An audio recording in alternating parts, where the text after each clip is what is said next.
Here's the thing. Men, our biggest fear in life is that we're going to get caught being a kid. That's every guy's biggest fear. Even if you would never do it, every guy's like, that's what's going to happen to me. I know it. It's like being afraid of sharks when you live in the desert. Like, I don't go to the ocean, but it's going to happen. Because it's a fear not based in its likelihood, but in how horrible it would be if it happened. Because when they catch a pedophile, holy But then also, holy shit. It's brutal because we're scared. We're so scared of pedophilia I didn't even go to because school. it's here and it's not going anywhere. That's a fact. It's not like there's a finite amount of pedophiles, and we got the last one. Geniuses that studied for years are like, no, they it keeps happening every generation. There's more. Some of you have kids, and some of them are going to grow up and kids. They might, you know. And it's a movie I like. Okay, no, of course, not yours for some reason, but they're coming from someplace. Great performance. He plays So, a very complicated young any man real solution has to wearing a start tight with the t-shirt basic for a reality that there will always be pedophiles. That It's not a great thought. I understand it's not an uplifting. Insane.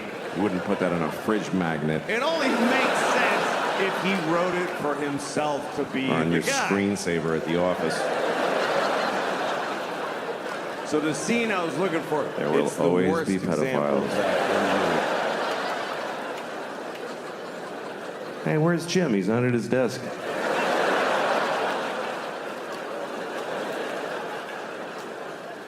We have to start with that reality because our solutions that we have so far don't really work. Here's our current solution to pedophilia. We wait till somebody about 10,000 kids, and then we go, all right, you better cut that out. That's pretty much it. There's no measures for preventing it. None. We have no policy to prevent we're not even just like a street sign. There's a street sign for everything. No hunting, no spitting, no skateboarding. I've never seen a don't a child sign in the world. I've been all over the world. Not even just like a picture of a guy and a kid with a line through it.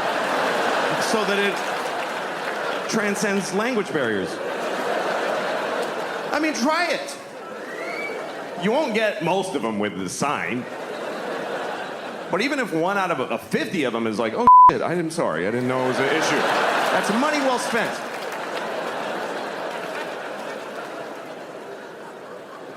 There's things that might work and we don't even try them. Like, is anybody working on very realistic child sex dolls? Okay, then let them your kids forever. If that's better, I'm so sorry for suggesting something that might actually work. Oh no.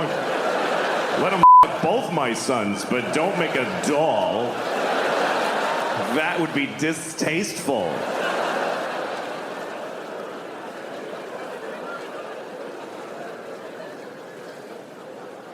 The thing is that I'm still talking about it. This problem, we lose things because we won't really face it, you know, that are important to us, like the Boy Scouts. Boy Scouts, wonderful thing. Being sued out of existence because of all the kid that goes on. And I know it's upsetting because, look, here's the thing. The Boy Scouts is a wonderful thing for kids. They go to the woods. They work together. They learn skills. They get in touch with nature. What could it be better for a boy than that? But some of those guys want to fuck the kids. I don't think they do it a lot. It's not like there's just a load of kids being in the Boy Scouts. I think it's mostly that they find out that the guy wants to. I don't actually know, though. I don't. Do you know why I don't know? Because I'm afraid to look it up. I'll go to prison for typing it into a Google. How do you solve a problem if you're afraid to look it up? How many Boy Scouts get on it? Oh!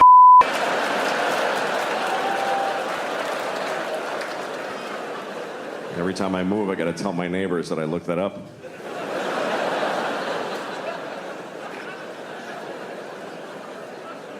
Here's what happens. Every few years, you find out there's some pedophile-type people in the Boy Scouts, and then they announce, we got them all. We're good. And then a year later, oh, there's a bunch more. What's going on here? At some point, you gotta wake up to the basic fact that maybe the people who are best suited to give your kids these wonderful experiences are folks that want to f them. Maybe that's why they're good at it. Maybe that's, if you want that, that's where you go. Maybe that's just the way that goes. Who else would want to take a bunch of kids to the woods? Who wants to take your kid to the woods? You don't want to take them. Who else would want to do that except people that are barely containing that they want to every kid in the face? That's why they're good at it. That's what makes them good at it. I'm not saying that all scoutmasters are pedophiles. I might be saying that the best ones are. I might be saying that. That sounds right. So I don't know. You have to lose the whole thing. Just tell your kids. Some of those guys want to you. Just be careful. Have a good time. Take the contribution from where it comes. Michael Jackson, wonderful music. Blessed us with wonderful music. Did some other things too. What's worse? A pedophile who makes beautiful music or one that doesn't? This is the choices. No pedophiles is not on the menu.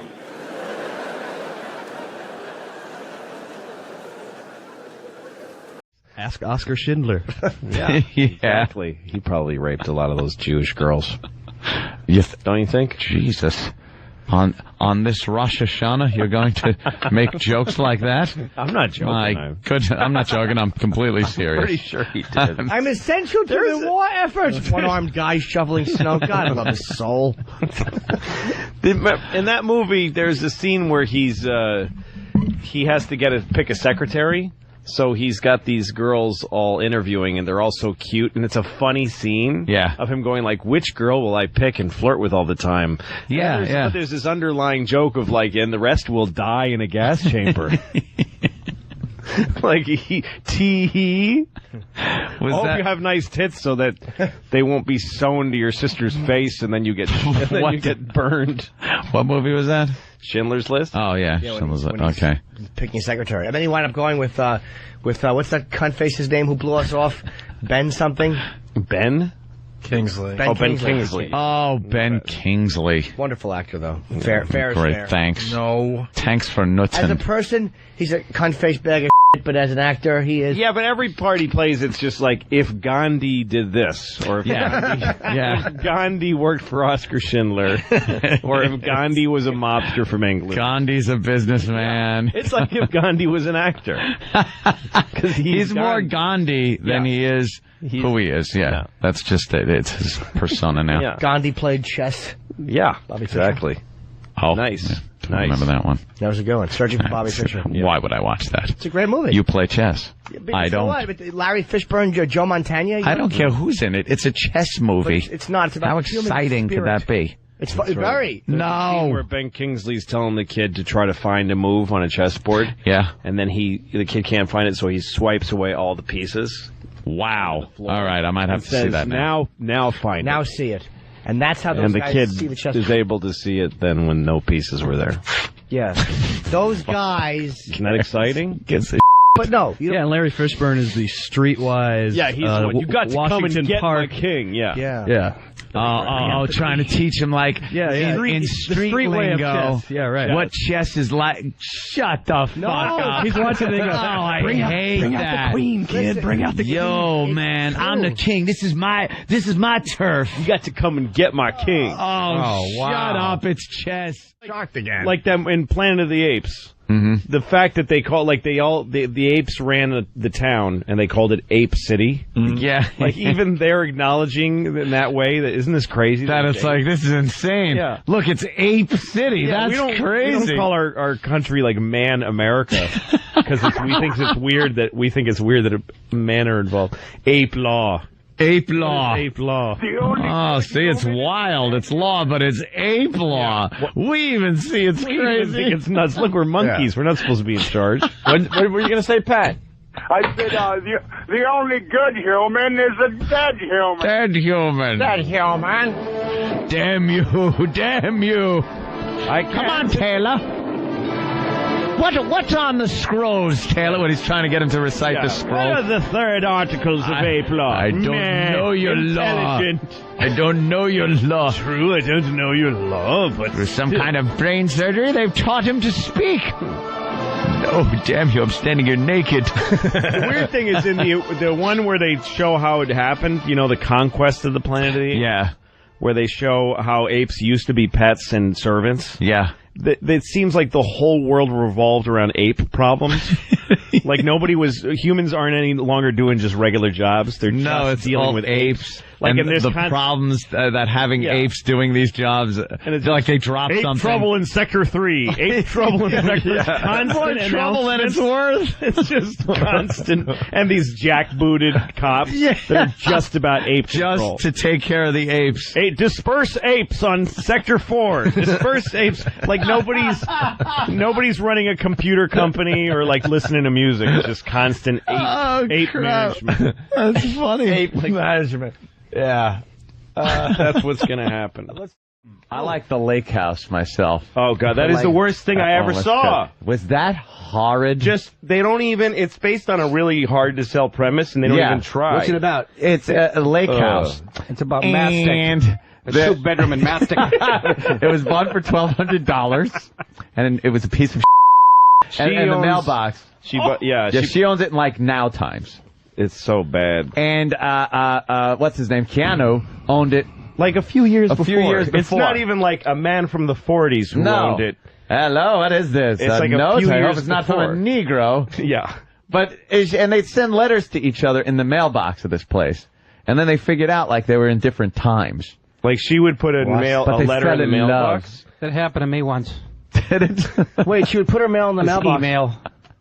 She put it. This sounds good. She put a letter in the mailbox, which who does that anyway? Yeah. And then it was just gone. She put the flag up or something.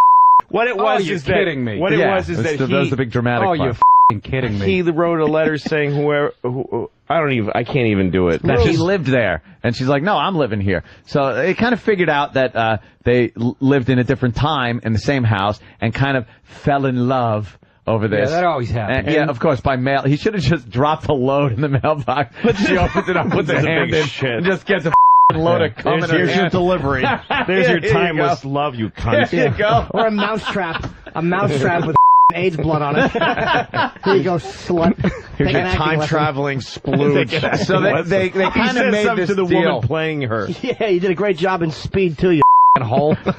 They kind of made this deal for him to meet her. Yeah. And he winds up getting hit by a car and dying or some shit.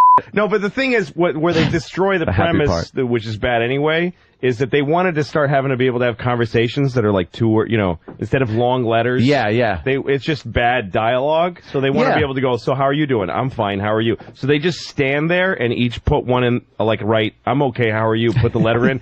And then the other person gets it and says, oh, that's nice here. And then they start talking really fast back and forth. Yeah. And the flag magically goes up and down. Yeah. And one of them dies with a paper cut. Oh, I see. They're in different times in the same house, just writing letters to each other. And the mailbox has this magical ability to transport the letters. I was just putting one walkie-talkie. Put one walkie-talkie in the mailbox and stand out it with another one. Yeah. And you can talk to each other or something. Exactly. Try things. Horribly tedious fucking this movie. How about send a photo of your 20th century Yeah. I never heard of a camera yet. Send a photo of your cunt in a racing form. Stop wasting my time. Stock sheets. Let me know what stock I should buy, you dumb cunt. Send me a picture of your mouth around the genitals of a Negro. We don't give that this time. It's just gotten horrific. How does the dumb movie end? He gets hit by a bus. Well, she stops him from getting hit by a bus. That's how it starts. It starts with somebody getting killed in the road, and Sandra Bullock is with her mother, I think, and looking out and going, oh, that's kind of a horrible thing. You don't realize at the time that that's him. Yeah. And then at the end of the movie, it turns out through everything that had happened, he was coming to meet her, and then because of that, she saved him from So you don't realize until 20 minutes in that it's him. And he's you go, oh, I get it. Yeah. He's going to get hit. Really killed by a bus? Yeah. Which is ironic. Yeah, exactly. Don't you think? Yeah. Because there's speed. That is just... I forgot about that. They were in that together, huh? Both of them. You can't make a movie without a bus in it, that dumb whore. I want to. We want to do a stage wag. It's in a rider. Yeah, it's in a rider. There has to be somebody that dies by bus in my movie. It's like that movie, American Beauty. Remember that movie? Oh, where they got first, Kevin Spacey playing the man, heterosexual, yeah, and he's in love. He wants to. He's fantasizing about a cheerleader in high school, right? And the way they represent this in this gay movie, it really this bunch of cum through a projector that this movie was is like this is a man when you fantasize. Apparently, according to this movie. When you fantasize about a cheerleader, right. You lay on your back and flower petals fall all over you. Right. Rose petals just fall all over your body. Yeah. That's what you think about. Exactly. Instead of just like her hot, sweaty ass and the confused look on her face as you come in her stupid eye. And then bash her brains in with her own pom-poms wrapped around your fist. Hold her throat and tell her not to tell people. And you throw her into her cab and she's crying. Yeah, exactly. Right. Or fucking bleach your hair and move out of town. Or you yell, give me a C, give me a U, give me an N, give me a T, as you punch her in the belly. No rose petals needed. Avoid her calls when she skips her period a month later. She's holding a Miller Lite on her eye to put down the swelling. When it's done, I want the sheets to look like there are rose petals on it. Exactly. She's got a Heffen wrapper to her shiner. You make her wear a cheerleading outfit while you give her ass to mouth. Exactly.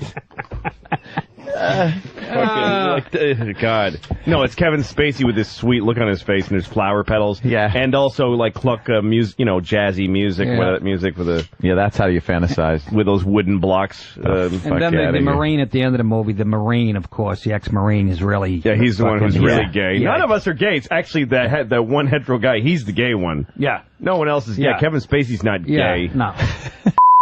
He's straight as an arrow. He lifts weights, listens to Zeppelin, drives a Firebird, and thinks about rose petals. Yeah, the rose petals really. And then when he actually sees her tits, he almost vomits. Yeah, and puts a blanket around her. Yeah. Where the is the man? There's no man there. No, absolutely not. She should have been in a finally sees the 18-year-old tits and goes, oh, "What have I been doing all this time? I forgot I like men and their anuses. I forgot I like to suck cock. I don't like vaginas. They're disgusting." Here's the Eddie Murphy trailer that is driving a lot of people nuts around here. I have not heard it, but I'm sure it's fun. Oh, it's horrible. Well, we've pointed out over the last year or two that Eddie Murphy makes the same movie where it's Eddie Murphy as... And it's usually like a new movie starring Eddie Murphy. And Eddie Murphy. And Eddie Murphy. Eddie Murphy. It's like he's got to play 18 characters in movies now. Yeah. I'd love to see a drama like that. Like Robert Duvall and Robert Duvall in the cancer story. He plays the rapist and the victim. He's the rapist and the victim and the old man who's dying of cancer. Well, he's all three of them with prosthetics, but it's not funny. Well, and he wears a fat suit, but for a dramatic reason, like a drama fat suit. Well, just when you thought Eddie Murphy couldn't get worse with this whole, and Eddie Murphy thing, listen to this. On July 11th, it's Eddie Murphy in Eddie Murphy. Eddie Murphy. In Eddie Murphy. See, now he's inside himself. Eddie Murphy is now... Eddie Murphy. I can't even say it. I'm laughing. This is outrageous. Listen, you're not going to believe this. Here's how this happens. Here's how this happened. A couple of comedy movie writers were on the Paramount lot working on some Eddie Murphy stink bag vehicle. Mm-hmm. And they were just like us talking about, does this guy have any move besides Eddie Murphy and Eddie? And then somebody went, Eddie Murphy in Eddie Murphy. Like, that's how dumb it is. Yeah. And then somebody went, oh Jesus, that's it. We're going to make money. Yeah. And they backed in the actual idea for the movie they started with the tag. That's how movies are made now. They started with what's going to be on the poster. Eddie Murphy in Eddie Murphy. And then said, all right, we'll have him as a giant robot thing. And then he'll be controlling him from inside his head. Yeah. How do we get to Eddie Murphy in Eddie Murphy? Yeah. We could make it a gay sex movie. Doesn't matter what it is. And they went into some executive's office and said, here's the next movie. Eddie Murphy in Eddie Murphy. And the guy went, just figure out a way to get to that makes any sense, and we'll give you money and you'll make it. Exactly how that crap I happens. swear to you, that's how that happened. That's and then they figured out this stupid, and they, just as long as he goes, ah, and I do want to talk like this with my mouth wide. And then, of course, when he talks like this, just get him to do those things. And his little laugh. And then we make the poster and take another big dump on it. Sorry, jeez. I mean, everything that we introduce to the world is shit.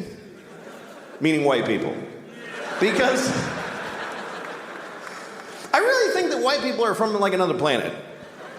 Because when we came to America, it was so nice. It was just Indians. And they weren't even Indians. We called them that by accident. And we still call them that. Like we knew in a month that it wasn't Indians, but we just don't give a shit. We never correct it. We came here, they're like, hi, and we're like, hey, you're Indians, right? And they're like, no. No, this is India, right? No, it's not, it's totally other place. You're not Indians? No. Ah, you're Indians. You're Indians for hundreds of years after. We ruined everything here. This was it was just coast to coast, just green and brown and beautiful. And all the humans were just walking around with painted faces, just walking. And they'd be like, ooh, that looks yummy. And then they just eat from the ground. And then they'd sleep on the grass. And they'd wake up and they'd fuck. And then they'd go for a swim and do a little dance. That was the whole continent, was just folks doing that. I mean, there was people in Mexico cutting off kids' heads and rolling them down the pyramid stairs. But that's always going on. What are you gonna, you can't do a whole lot about that. But I think we came from another planet, and the reason is because we don't like it here. I mean, why, if we're from here, if we belong on Earth, why aren't we comfortable on Earth at all? We need nice, smooth surfaces and right angles, and we need it to be cool and not too hot, just a little, that's just perfect. Like, why wouldn't, when it's hot, why wouldn't we just, fuck it? Why wouldn't we be like that if we belong here? And it's weird because people that are, whatever you call there's environmentalists, and then there's people who are whatever, they just hate environmentalists. But that's what people get angry at environmentalists, because they think they're slowing down the economy and creating restrictions. And a lot of these people are Christian. A lot of these people are very devout Christians. And that's such a confusing thing to me, that if you believe that God gave you the earth, that God created the earth for you, why would you not have to look after it? Why would you not think that when he came back, he wouldn't go, what the did you do? I gave this to you, motherfucker. Are you crazy? The polar bears are brown. What did you do to the polar bears? Did you all over every polar bear? Who did this? Who spilled this shit? Who spilled this? Come over. Did you spill this? What is that? It's oil. It's just some oil. I didn't mean to spill. Well, why did you take it out of the ground? Because I wanted to go faster. I'm not fast enough. And I was cold. What the do you mean cold? I gave you everything you needed, you piece of shit. Well, because jobs. What is a job? Explain to me, what's a job? You work at a place, and when people call when their game doesn't work, and you help them figure it out. What do you do that for? For money. What do you need money for? Food. Just eat the shit on the floor. I left all over the floor. Corn and wheat and ground it up, make some bread. What are you doing? Yeah, but it doesn't have like bacon around it, and like I like when it has like bacon on it and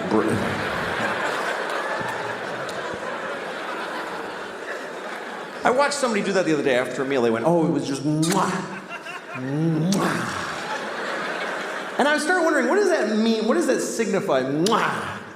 I think what it means is that you ate something so delicious that you then kissed somebody on the and their exploded.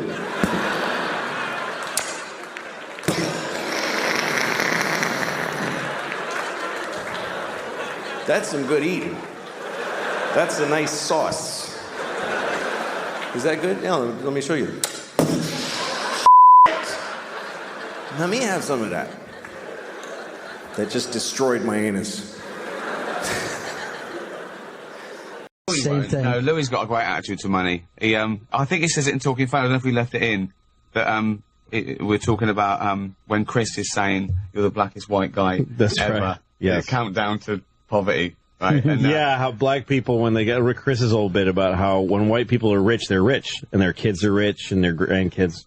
But when a black guy gets rich, it's countdown to when he's poor again. And but that's what it's like for me, yeah. But you said it's melting. You said you don't see it as your money, you see it as the money. Yeah, it's the money. It's an element. It's like oxygen. That's great. It's not right to hoard it that. around you. You got to keep circulating it back out into the system. So you earn money That's how the and you economy spend works. it. I spend it right out my asshole. I just buy. What'd you buy today? Nothing. It's early. It's only 10:30 in the morning. You buy gold though. That's smart. What? Yeah, I bought some gold thing's coins. Smart. Yeah. I bought gold I don't know. coins. You could pay Louis in 3 magic beans, and he'd be happy. I bought a bunch of gold coins. They were about $900 when I bought them. They're an ounce each, and they're now worth $1,500. So this is true. You really did buy some gold coins. I've been to the gold store with gold bullion coins. What are you thinking? I had cash. I got paid in cash for a So gig. you went out and bought some gold Got coins? some gold coins. You did, yeah. That's amazing. Yeah. And they're went from $900 to $1,500 each. That's a pretty good. Just a profit. weird purchase, though. What else did you get? A horse and a slave? It is strange. Right. That is weird. Did you do it as an investment, or did you think, I wonder if this will work? What do you mean if it'll work? Did you do it as an investment, thinking, I wonder if I can make money of this, or was it a little whim, or? I just wanted some gold coins. It was shiny. And I also knew that gold keeps going up. It always goes up. How do you know they're real, though? Like, how do you know that's honestly 100% legit? They're American mint. They're U.S. Eagles or Canadian. What do you think of this as an idea that I want to do Idiot Abroad 3? You bite it. You bite the coin. I want Carl to do this, but Carl's going to do it, we think, right? We're not sure yet. But it's called Fool's Gold. I give him £1 million, and he's got to spend every pound once, and he's got to make another $1 million. And he thinks it's easy. He thinks he's got a year. I'll give him £1 million, and he's got to spend it all and make $2 million. So make £1 million. Plus we invest it. He has to buy things that would. He's got to figure some shit out. And I said, what would you do? He said, first thing, buy some scratch cards. How many? He said 5,000. That was his first. That was his first thing. 5,000 scratch cards. Yeah. So $5,000 goes to scratch cards. Yeah, and then he's just scratching a hat. That's not terrible. It's not terrible odds. If he gets a few 20s in there, a few 40, scratch cards. You can make some few $100 once in a while. Yeah. But here's the thing: if you win, say $50, they'll say, "Do you want $50, or do you want me to give you 50 more scratch cards?" And that's the mistake everyone makes. That's how they get you. Yep. I did that once. When I was going, I forgot to buy my family presents, and I went down and I got them all like 10 scratch cards each. Right? You forgot to buy your family presents? Yeah, but I was late. I forgot. Yeah. And the kids, there was like nieces and nephews, like 10-year-olds, winning a $5 and then going down the shop and getting from like the smoked cigarette shop. Exactly. Wow. They're addicted now. The smoked cigarette shop. Yeah, the smoked cigarette shop. Whatever the English retards call it. Whatever these worthless people call their version of it. How many people did he offend in that English retards? Just two exactly. Really one. They're all over there. Oh, every retarded person is in England. It's true. Oh God. I encountered some really interesting racism because it was from very liberal people. I was in L.A. There's this place called Amoeba Records. And it's like the cool, funky... Amoeba Records is very cool. Yeah, they're like really, really, grunge, and they're cool. A lot of LP. Yeah, so... That's still cool. I go in there, and I'm in the video section, and, just like I'll Google myself every time I touch a computer, I go look for my stuff. and I made Pootie Tang, so I go look for it, and it's in the black film section. And I'm looking through the black film section, and it's every movie with a black person in it. It's not like movies about Afrocentric subjects. It's just anyone who's black is in that section, and they're not in the other sections. So it's like this ghetto of black movie. Just anybody who's black has to be in that section. And so I went up, asked the girl who works there, who does the curating, and she's this chick with nose rings and punky hair. And I go, that's really kind of racist. You have like a ghetto. You have like a black section in your video. And she's like, and she turned red because the idea that she could be raises all that. Yeah, she's like, oh no, look at me. Look at me, stop. I'm in LA. I'm a liberal chick here. And I'm like, if you're a black filmmaker and you make a drama, you hope people will look through the dramas and just pick, have the opportunity to pick you out of any drama. Why do you have to be in the, Yeah. And she's like, well, I'm gay. And we have a gay section, and I'm glad. You pulled that out. Like, what does that have to do with anything? And like, black people have to be like gay people? Yeah. That they need gay cinema and black cinema? Wow. That is real typical liberal can thinking, be totally racist. The only question I want to answer, because everybody asks it, is about the middle finger during the opening credits.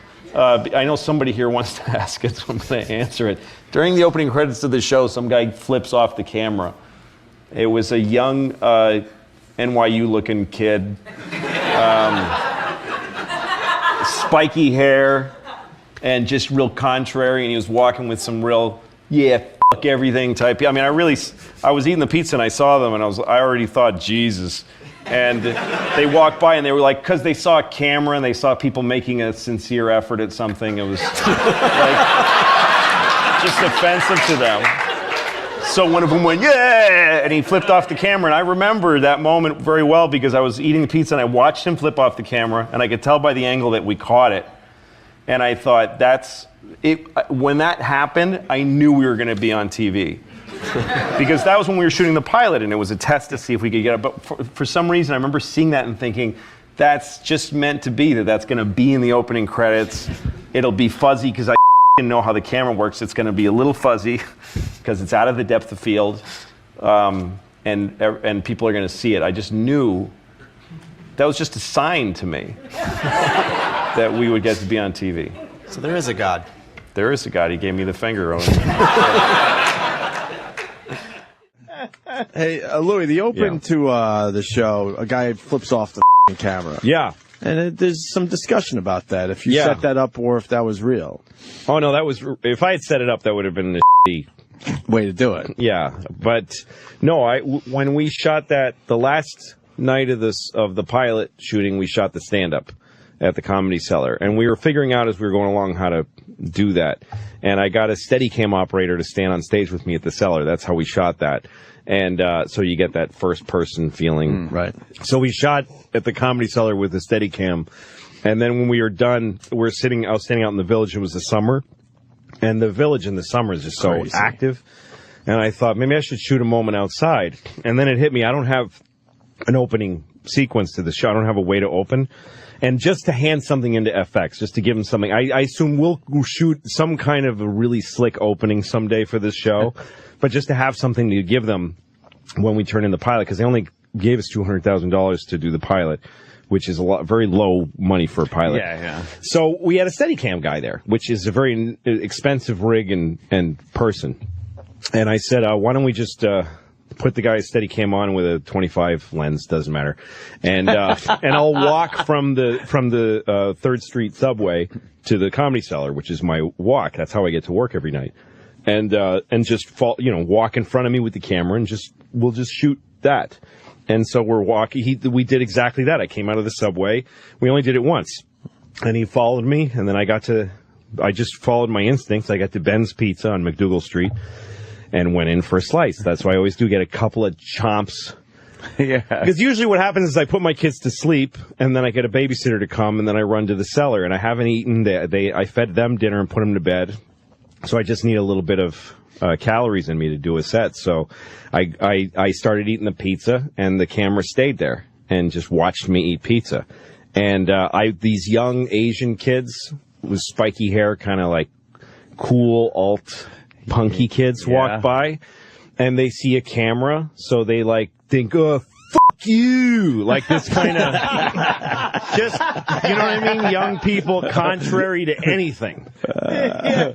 You know, oh, fuck you, man. And the kid really did it like that. Like you can't hear it because there's no sound, but he was stupid that he didn't. You know, he could have just stood in front of the camera, and but as he walked by, fuck you! Like he did it like that, and I just watched him, and I kept a straight face. You can see me glance at him after he gives me the finger, and I thought, because I know the scope of the lens that we had on him. Like I know we just caught that, and I know it's out of focus.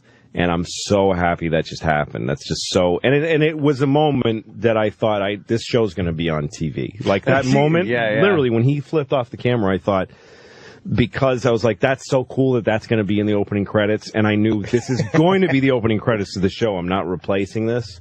And I think we're going to get on the air. Like it just made me believe. That's awesome. Because of the fun, to me, the coolness of getting this this legitimate, sincere middle finger in this New York City show. But New York City. I love the open of this show. Yeah, man. this is just real. I was really tired. We'd been shooting all day, and yeah, you look very natural. Like that's how you look walking. And actually, it backs up if you know the geography of you walked the village. past it already, Lou. What the? There he is.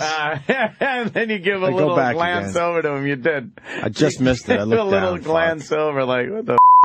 Oh yeah, there he is. Right on. Fuck you! You. Camera. Fuck you, man. Yeah, like so that means anything, dude. Yeah. The camera represents the eye of the man. No, and this font is just what was. I use it for other. Yeah, and we kept it. I didn't. Yeah, that's passed by about a block. How much you have to pay for the song? I'll tell you about that in a second because I couldn't afford the song. Jeez. Here comes the dude.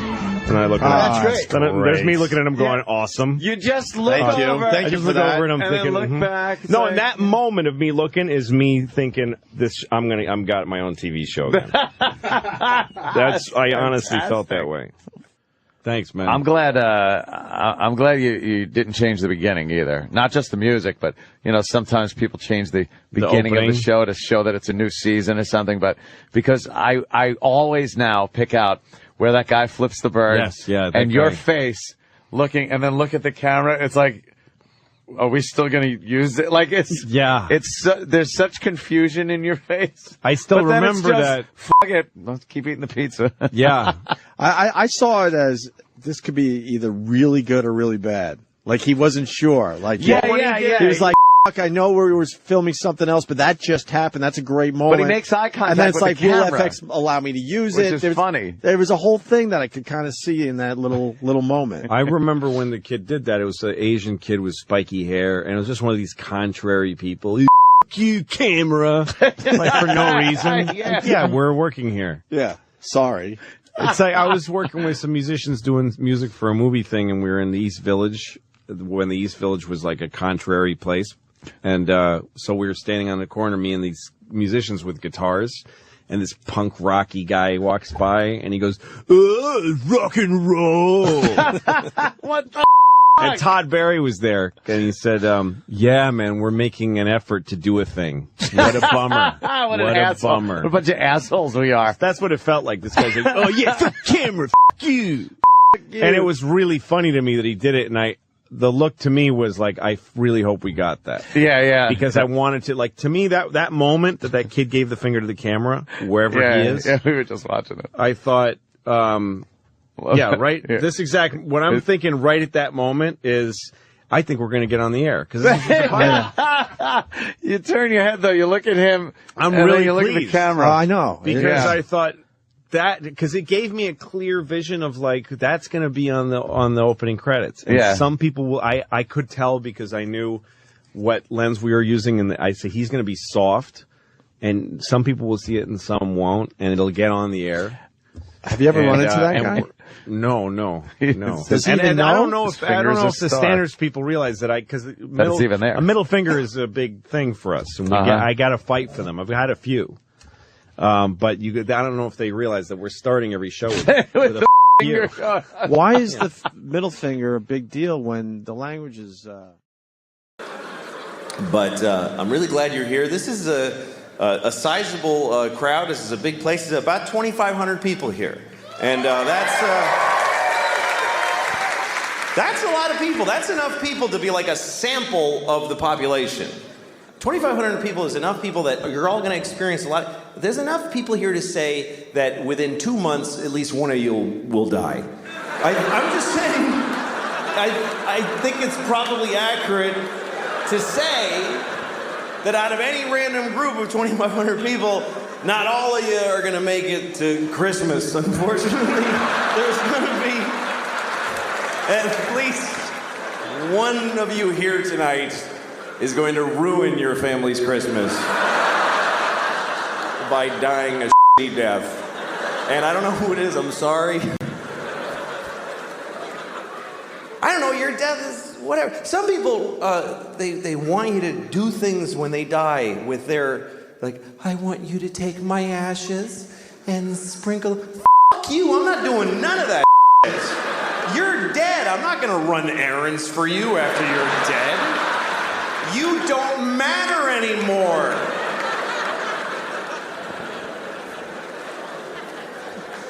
Some people try to do something, noble with their bodies. They try to have their bodies have some use after they're dead, which I think is a good thought. You're only borrowing your body. You're only borrowing everything. If your body's worth anything when you're done with it, you should pass it on. That's something I really believe. I mean, I'm not going to do it because I don't want to. Ew, it's mine.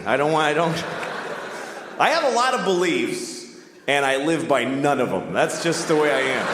They're just my beliefs. I just like believing them. I like that part. They're my little believies. They make me feel good about who I am. But if they get in the way of a thing I want, or I want to jack off or something, I do that. But some people take their body. My grandmother, she, just for the layman, my grandmother, she gave her body to a medical school.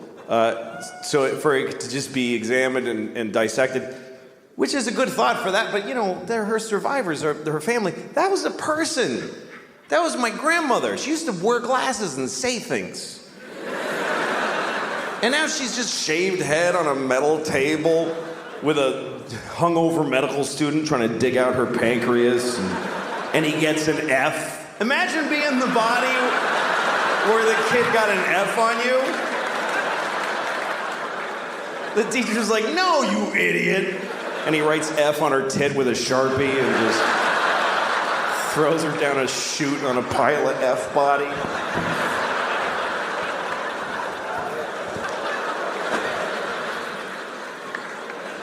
So, I don't care about her. Shut up, idiot. Just shut your mouth. Did you hear me before?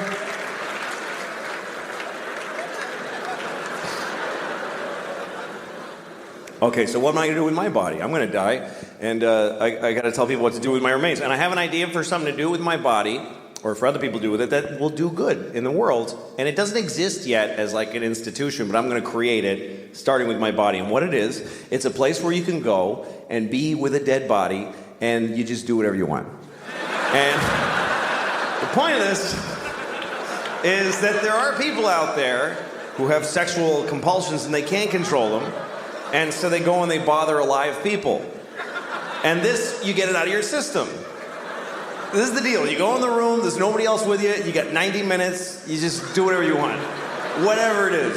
Shit in my mouth, you want to stick my toe in your piss on my face, whatever is the thing you got to do. Jack off with the cartilage of my ear, whatever is your heart's desire. I want to be the Willy Wonka for perverts. You can come on my back and pretend that I'm your father. I am dead, I don't mind.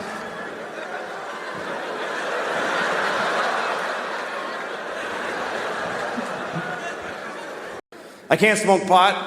Because it's the same thing. I'm too old for it. Sometimes young people come up to me after shows. Hey, do you want to smoke some pot? I'm like, can I get my portion to smoke without you alone later? Because I don't want to stand in a parking lot with some 20-year-olds. Last time I got high, I was in Kansas City, and I got high because I was in Kansas City. So after the show, so these kids that worked at the club, they're like, you want to smoke some pot? And I'm like, yes. So I'm standing in a parking lot with these kids, like 20 years old, and we're smoking a joint. And I'm taking huge hits because I had no idea.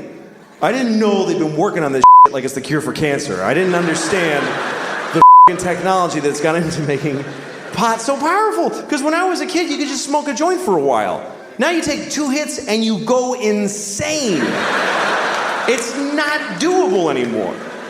And I was taking big hits, like big 1970s jean jacket Bad Company hits. Here come the jesters, 1, 2, 3. It's all part of my fantasy. And I'm like, yeah.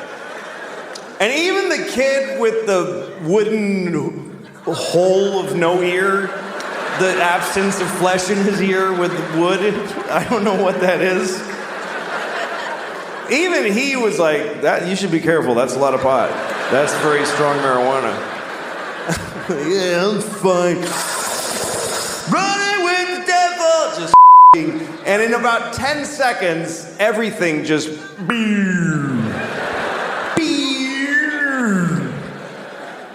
and I'm like, oh, this is an ordeal now. I'm not going to feel okay for a very long time.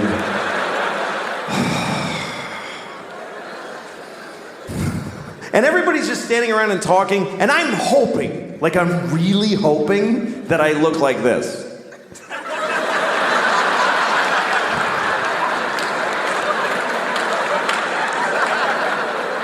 But I'm pretty sure that I was just scanning insanely.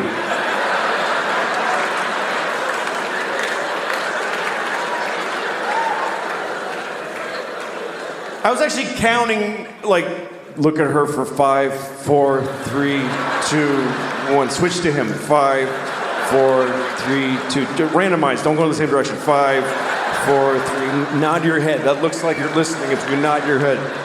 Ha ha ha. And at one point I realized I need to get out of here because the air is hitting my arm weirdly and they can tell. They totally know that I'm not handling the way air is touching my arm right now. Why am I doing that with my hand? That's weird to do that with your hand. Nobody stands like this. Nobody stands like this. Just no, that's that's weird too. That's crazy. Just shit. I gotta go. But I didn't know how to leave because I had this dilemma. We're all standing in a perfect circle facing each other. And I thought it's gonna be insane if I just turn I'm one person with my back now. Do I just back away like this and hope that they fill in? And then I thought, no, say something. Say something out loud to them that smooths the transition of you leaving. Okay, what do I say? Pick a thing to say. Goodbye. That's a nightmare. That's just goodbye. That's just noises. Finally, I walked away and I said, I'm leaving! And I know it was that bad because they all went, oh, okay, all right. Well. I was like, I'll never see those people again as long as I live.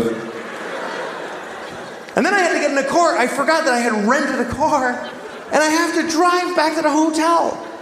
And I'm driving on this highway in Missouri. And at one point I realized, I think it's been about 25 minutes since I looked out the front window of this car. I've just been dealing with directly in.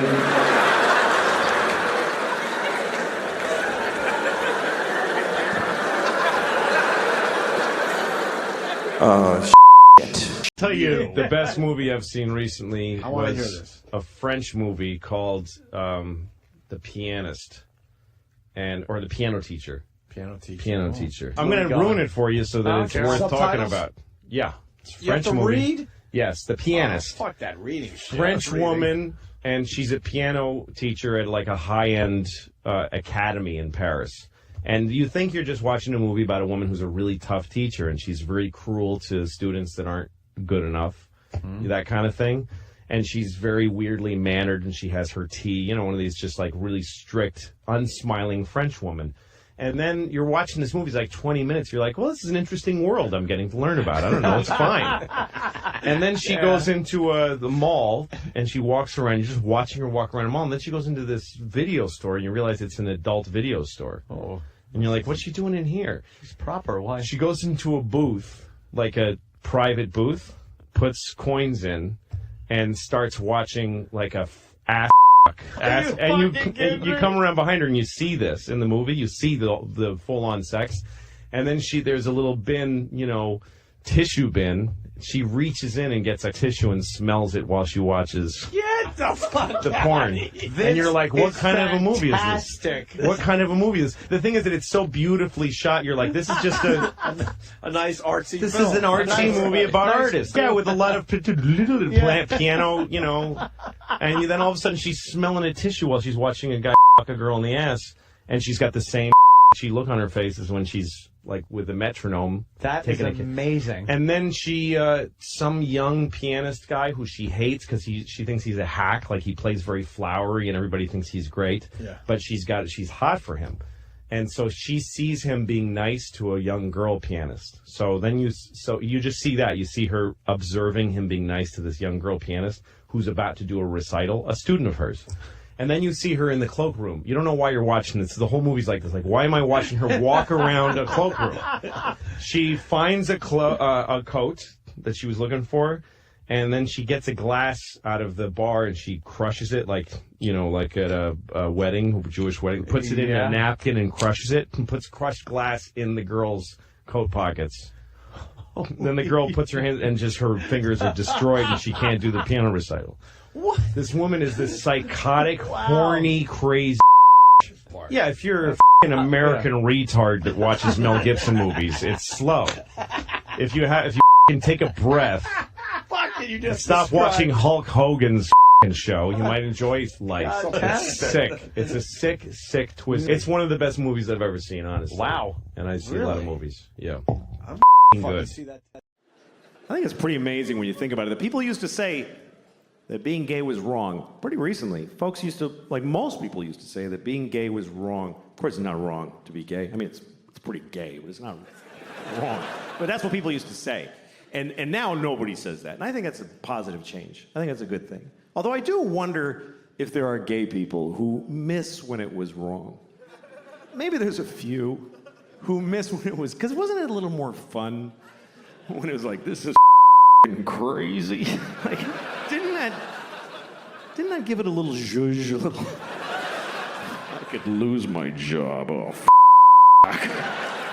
because now they're like everybody else, which is great, and they can get married. That's terrific. But is that fun to your husband at your house? Wasn't it more fun to be in an old nightclub at 4 a.m, like, I'm breaking my mother's heart? Oh, yeah. I don't know. I don't even mean just gay people. Just some people like when sex is a little up, you know?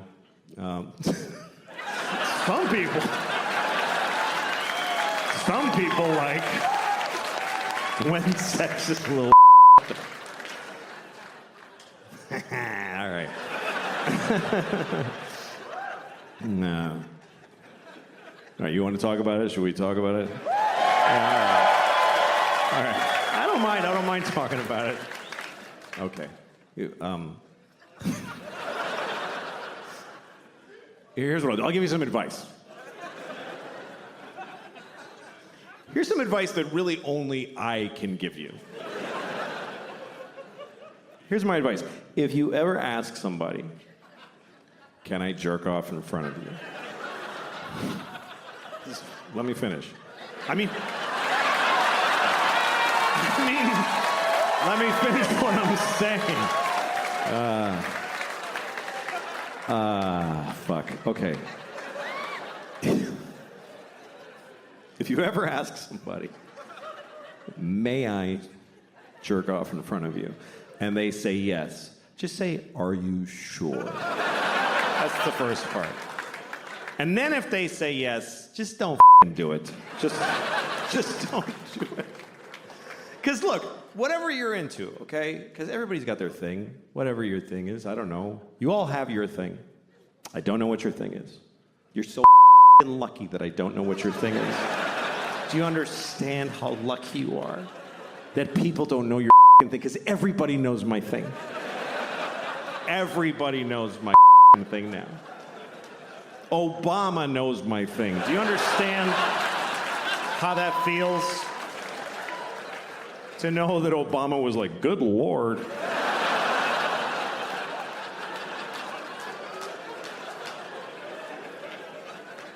Everybody in the world knows my thing. I got on an airplane in Italy. This little kid was like, Mama, that's the guy who jacked off in front of the people.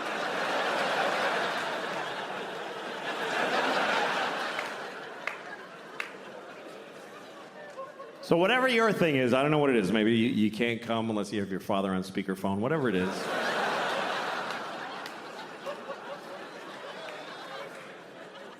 If you want to do it with somebody else, you need to ask first. But if they say yes, you still don't get to just go, woo, and charge ahead. You got to check in often. I guess that's what I would say. Check in. Because it's not always clear how people feel. Like, men are taught to make sure the woman is okay. But the thing is, women know how to seem okay when they're not okay. So you can't just look at her face and be like, yeah, her eyes are dry, we're fine, let's just keep going. You got to check in. Because communication during sex can be very confusing. Like, sometimes you're with a woman, you're having sex, she's making noises, she's going like, ooh, and you're like, oh, she loves it. Not necessarily. Sometimes they're making those noises just to get through it. Because it's easier to go, ooh, than to say, I hate how you fuck me. Honestly, it's awful. So she goes, ooh, baby. It's kind of like a Negro spiritual. It's sort of similar. So to assume that she likes it is like if they heard slaves singing in the fields and you're like, hey, they're having a great time out there.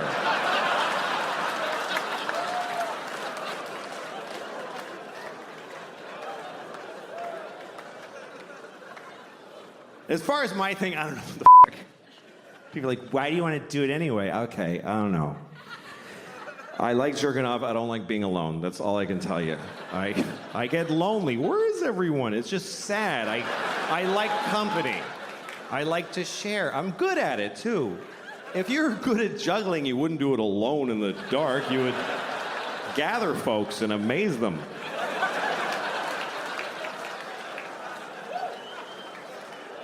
Anyway, that's all I'm going to say about that shit.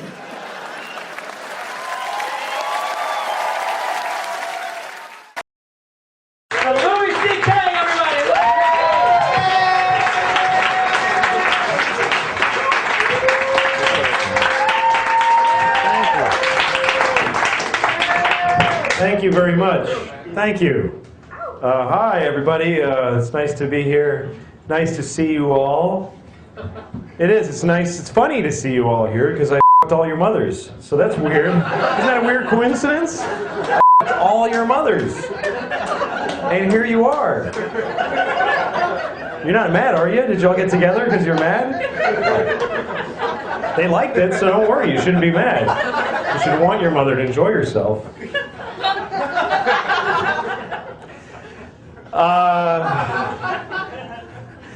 So I was talking to a friend of mine, and he used an old expression, and he said, yeah, well, it's a double-edged sword. You know, when people say that? I don't think people should say that anymore. Because I don't really relate to it that much, because I don't have a lot of swords. And everything is a double-edged sword, too. Like, nothing isn't a double-edged sword. It's like, oh, I'm going to Vegas. Yeah, well, that's a double-edged sword. Because you could win or you could lose. Hey, the football game was on. That's a double-edged sword. Because football is fun, but then something else is too when you're not watching that. Even single-edged swords are a double-edged sword. you know, you cut something with it, but the other end is kind of flat, doesn't really cut well. So it's kind of a double-edged sword.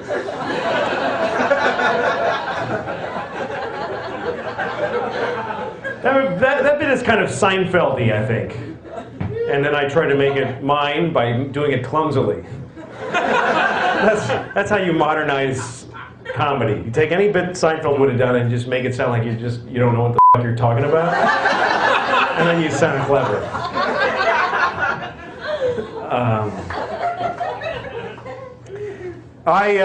You ever feel like you're gonna fart and then instead you shit on your father's face? And everybody on the bus is like, hey, that's not appropriate. And you're like, I thought it was gonna be a fart. And they go, oh, all right then.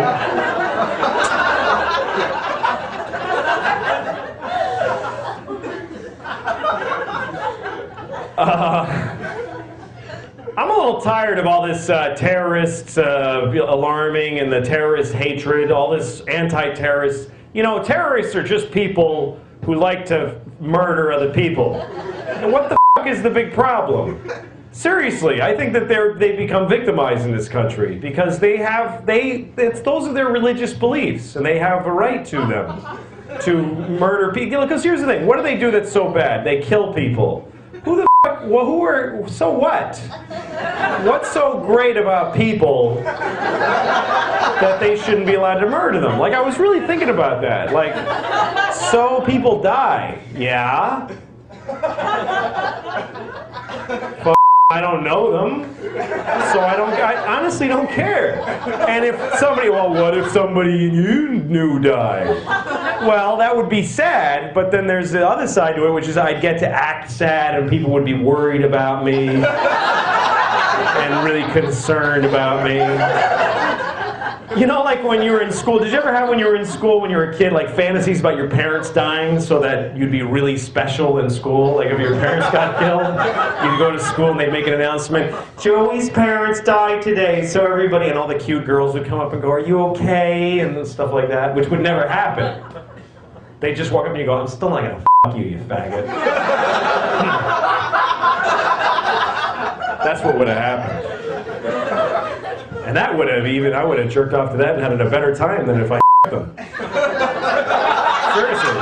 To me, jerking off later to a cute girl saying that to me after my parents died, like the brutalness of that would have gotten me off better than that stupid Fuck her. I don't need her. I have no idea.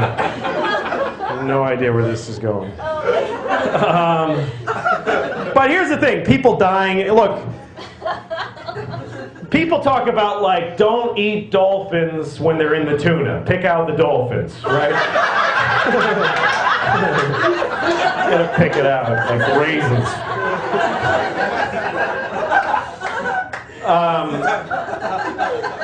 But and like you ever go to shop for tuna and like it says dolphin safe and you kind of go like, yeah, but like somehow you think it's not going to be as good. Like, I want to do the right thing, but it's probably kind of bland without the dolphin. But here's the thing, like why not kill and eat a dolphin? Why not? Oh, because, well, no, I don't f***ing get it. If you're a tuna, fuck you, we're eating you. So I don't really see the difference. And I think it's wrong to eat tuna and dolphin and cows and everything. But I eat them. I eat them all. Because I don't care that it's wrong. I totally think it's terrible, but that's not important to me, that it's terrible. So what if it's wrong? It tastes good. And I like the way it feels when I eat it, so f*** it. But I'm not going to pretend I'm doing something that's okay just because it doesn't think or something. So when I think about that, I think, yeah, so people die. What's the big deal? They're dead, and some of them might have been assholes. You don't know.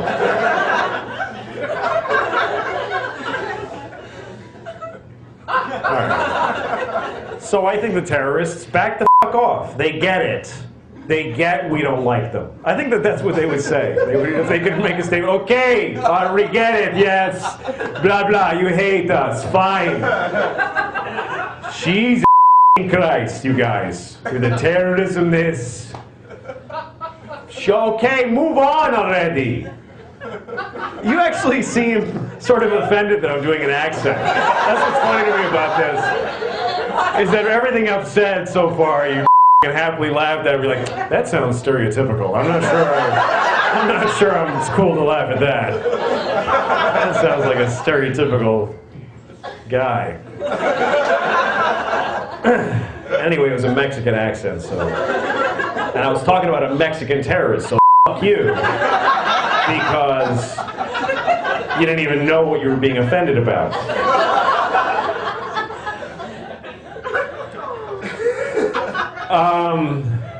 What other terrible things to defend? All right, rape. It's not good to rape people, right? It's not okay to rape people. But what about Jews? Oh my God, did I say that? That's horrible.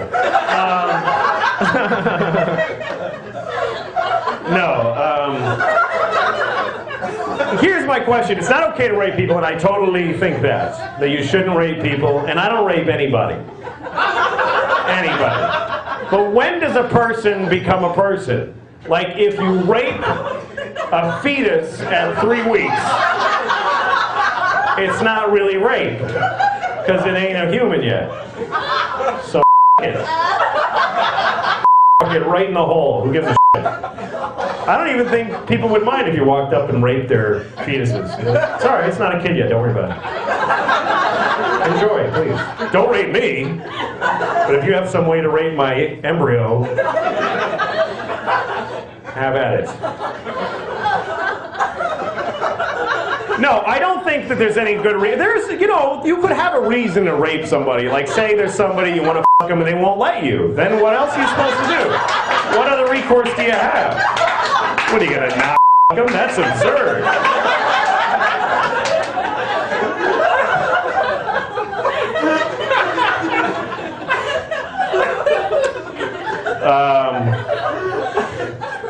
I would have raped Hitler.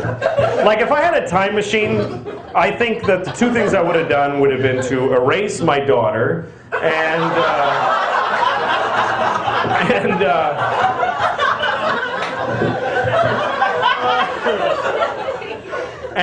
raped Hitler, because I don't think it would have been enough to kill Hitler. I think if I raped him, he would have had no balls to do all the shit he did. He would have been just kind of depressed all the time and sitting on the floor of his shower crying with holding his knees and stuff like that. And a guy who does that can't have the focus to take over the world.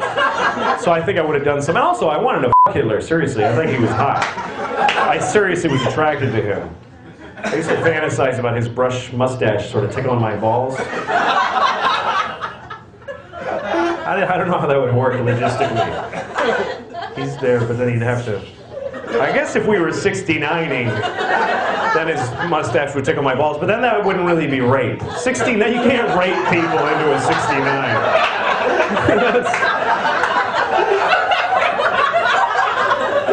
Anyway, I gotta go. Thanks a lot. Good night. We used to let kings take over for their fathers. That's the craziest rule that ever existed. That if the king dies, they let his kid be the king. What are the odds that he's not going to be a piece of shit? How do you let that... That's one of the weirdest things that we've ever done as a race of people. I mean, all of us. White people, I mean, there were black kings too. African countries. There's never been a black king of England. That's never gonna happen. That is one color line that's never gonna get... Don't even hope, man. It ain't gonna happen. There's not gonna be a black king of England. I mean, after all that white that's been pumped into their blood for years, they've just been this kind of jizzy white color for all these generations. Purpley. They're all... Every British royal looks like cock meat. That's what their faces look like, an Irish penis. That's what they look like. Someone took an Irishman's penis and stretched it out and drew a face on it with Sharpie. Just, that's what they look like.